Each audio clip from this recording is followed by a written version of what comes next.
கிடையாது.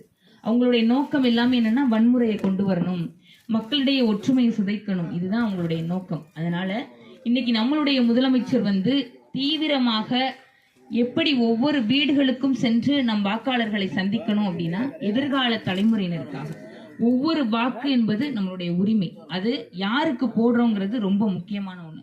நம்ம இப்ப வந்திருக்கக்கூடிய விஜய்க்கோ இப்ப சீமானுக்கோ இவங்களுக்கு போடக்கூடிய ஓட்டு எதிர்கால தலைமுறையினுடைய வாழ்க்கையை நிர்ணயிக்குமான்னா நிர்ணயிக்காது.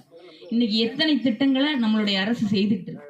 அரசு பள்ளிகள்ல காலை உணவு திட்டம், பிள்ளைங்க பசிக்காக உணவுக்காக உணவறிந்து விட்டு படிக்க போறாங்க. எல்லா அரசு பள்ளிகள்லையும் பிள்ளைகள் மகிழ்வோட, நம்ம வீடுகளில் வேலை பார்க்கக்கூடிய நம்மளுடைய பெண்மணிகள் அவங்களால வேலை பார்க்க முடிந்து உணவு சமைக்க முடியலைனாலும் காலை உணவு திட்டத்தில் போய் நம்ம பிள்ளைங்க சாப்பிட்டுட்டு போய் பள்ளிக்கு போய் படிக்க போறாங்க. இது மாதிரி மாண்புமிகு முதலமைச்சர் அவர்கள் எண்ணற்ற திட்டங்களை கொண்டு வந்திருக்காங்க. இந்த எண் வாக்குச்சாவடி வெற்றி வாக்குச்சாவடி என்பது எதற்காகனா, தலைமை கழகம் ரொம்ப உற்று நோக்கி கண்காணிக்கிறாங்க.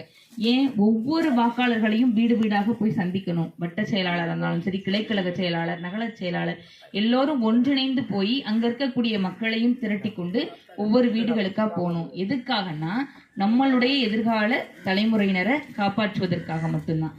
அதனாலதான் நம்ம ஒவ்வொருத்தரும் இந்த நம்ம பேட்ச் குத்துறோம் பார்த்தீங்களா, நம் தமிழ்நாடை தலை குனியாது. ஏன்னா இன்னைக்கு பிஜேபி RSS ஒரு பக்கம் இன்னைக்கு நேற்று பெய்த மழையில் இன்னைக்கு முளைத்த காளான்கள் மாதிரி இந்த விஜய் சீமான் போன்றோர்கள் இவர்கள் எல்லாம் பேசுவது ஒரு விதத்திலும் சாத்தியமாகாது.